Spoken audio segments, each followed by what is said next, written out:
So a relatively tame week for releases this week on Switch. We have a few decent looking games coming out, but nothing really to write home about. Today on the channel though, I'm going to be covering off a selection of games which caught my eye and giving you a little bit of a rundown on them. So without further ado, drop a like, subscribe for more Switch content, and let's get started. So kicking things off then, not a new release, but I thought it worth a mention for all you collectors out there, but the new Cuphead limited edition version is going to be releasing in a few days. This one comes with a physical copy of the game, including the delicious Last Course expansion, 6 collectible funnies cards and a Cuphead membership card, which are essentially just cool looking bits of paper. And it also comes with a Miss Chalice Fall Down figurine, but it's retailing for around $60 or 55 quid and should be available in all good retailers. Onto the Switch eShop then, and our first new digital release is going to be Novalands, a game which looks set to combine elements from Factorio, Forager and Satisfactory with factory building and automation and a spot of exploration, resource gathering and combat for good measure, all tied together with a wonderful pixel aesthetic. The story with this one then, we crash land on an uncharted planet, meet up with our crew there and then get to work establishing and expanding our base. It gives us an open world to explore, complete with a bunch of different biomes and optional combat with the planet's deserts. But as with its influences, progression is primarily focused around gathering resources to construct buildings, processing those resources into more useful materials, and then researching new technologies to improve our character and automate our processes, with autonomous bots looking to play a big role in the game. Definitely a fan of these types of games though, and hopefully this one can satisfy as much as Satisfactory does. Up next then we have Dr. Fetus Mean Meat Machine, a game which comes to us from the developers of Super Meat Boy and features that game's main antagonist, Dr. Fetus, as he attempts to create the perfect Meat Boy clone. Now the game's title is obviously a play on the Sega classic Dr. Robotnik's Mean Bean Machine, and indeed it looks to take influence from it, just like Bean Machine did from Puyo Puyo, so you can expect some familiar tile matching mechanics from this one. However, the game is set within the Super Meat Boy universe, and so it wouldn't be right without the usual plethora of deadly traps to contend with and challenging boss fights, which will no doubt up the ante in terms of its difficulty. Over 100 levels to complete though, set amongst iconic locations from the Super Meat Boy games, and one to watch for fans of puzzle games.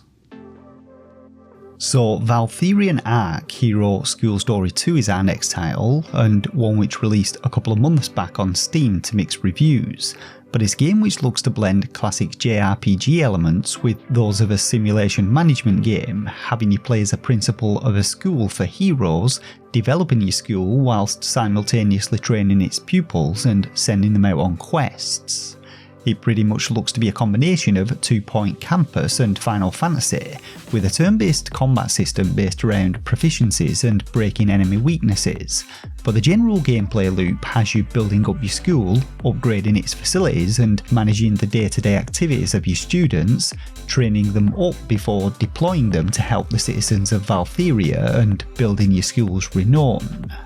There are a bunch of different character classes on offer, a wide variety of weapons and armour to craft, and the game looks set to receive a bunch of different updates over the upcoming months. It's a promising little title, but one which appears to still be an early access game despite it releasing on the Switch, and from what I've read, it may be a little lacking when it comes to the longevity. So for all you Animal Crossing New Horizon fans then, next up I have a cutesy little title by the name Pretty Princess Magical Garden Island, which is slightly less memorable than Animal Crossing I know, but this one pretty much looks to be a clone of New Horizons, right down to its curved world design and animal occupants. From what I know of it though, this is the second game in the Pretty Princess series, and As with Animal Crossing, it's a life simulation game which has you scouring the land for materials, cultivating and harvesting crops, raising livestock and fishing to complete missions for residents, which will then earn you some cash to decorate your island and home with. It's a pretty pricey title and will probably be seen by most as a shameless rip-off of Animal Crossing, but if you're in the market for a new life sim game, then it might be worth a shot. On a similar note then, our next game, Everdream Valley, is another life sim featuring crop raising, bug catching and fishing, but this one looks to be a little more original with a heavier focus on the animal raising aspects. Comparatively though, it looks to be like a sandbox Harvest Moon game rather than an Animal Crossing one, having you restoring your quaint little homestead to its former glory, exploring its open world to gather materials and caring for a wide variety of animals. But there's also a bit of a unique twist with this one, as when night falls, your dreams have you taking control of different animals and completing minigames which then offer up unique rewards or impact your farm. So there looks to be some focus around getting to the bottom of these dreams and the origins of them. An interesting little title though, and well worth a look. So rounding off today's list then, we have Skautfold Usurper, the second game in the Skautfold series and sequel to Shrouded in Sanity, but this one is a Metroidvania action RPG in which eldritch horrors have been unleashed on the Citadel of London and it's your job to dispatch them. The game looks set to appeal to fans of the genre with a massive open world to explore full of secrets and hidden areas and plenty of optional bosses to fight, and it boasts a selection of over 90 different weapons and 8 different stats to spec into, making for a wide variety of builds. But the most unique aspect of this one has to be its guard-based battle system, whereby instead of just taking damage from hits, you'll first lose guard points which slowly regenerate but can be restored quickly through the timely dodging of attacks. It's an interesting risk-reward system which promotes skillful gameplay. I've always been a big fan of Metroidvanias, so of all the games in this week's roundup, I have to say that Skautfold Usurper has to be the most appealing to me,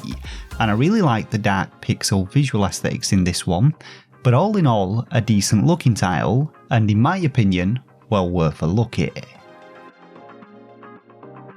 And so that just about does it for my roundup of the most interesting releases this week, but what have you got your eye on, and what if anything will you be picking up?